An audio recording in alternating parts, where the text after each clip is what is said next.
দের মালিক আছে, লক্ষ লক্ষ টাকার কুরবানি দেয়।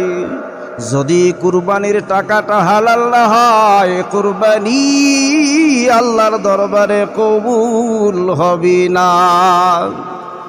সিনেমার নায়ক নায়িকারা কুরবানি দেয় 25 লক্ষ টাকা, 30 লক্ষ টাকা দিয়ে গরু খরিদ করে কুরবানি দেয়।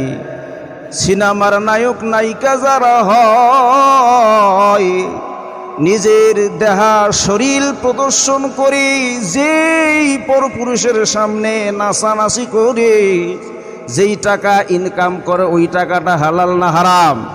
হারাম টাকা দিয়ে পশু কিনে খরিদ করে কুরবানি দিলে কুরবানি হবে। এরই পরিপ্রেক্ষিতে যারা সুদ খায়, সুদি কারবারে লিপ্ত আছে, সুদ খায়, সুদের কারবারে লিপ্ত আছে, আবার ঘুষ খায়, ঘুষের কারবারে লিপ্ত আছে। ঘুষের টাকা, সুদের টাকা হালাল না হারাম?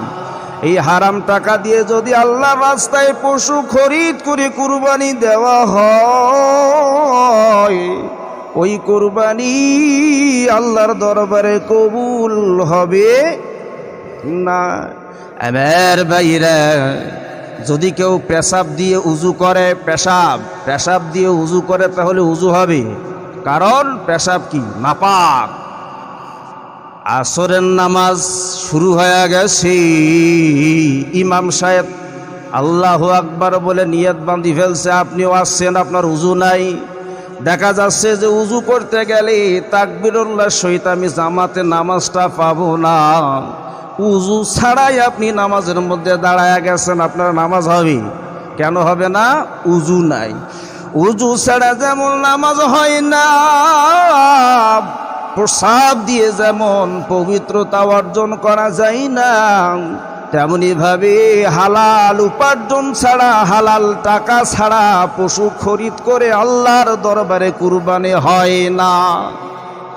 হারাম উপার্জন, হারাম টাকা দিয়ে পশু খরিদ করলেন, কুরবানি দিলেন, কুরবানি হবে, কিন্তু গোশত খাওয়া হয়।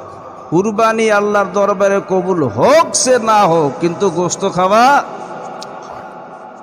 বাইরা আমার, হারাম উপার্জন দিয়ে কুরবানি দিলে আল্লাহর দরবারে কুরবানি হবে না, কিন্তু গোশত খাওয়া হবে।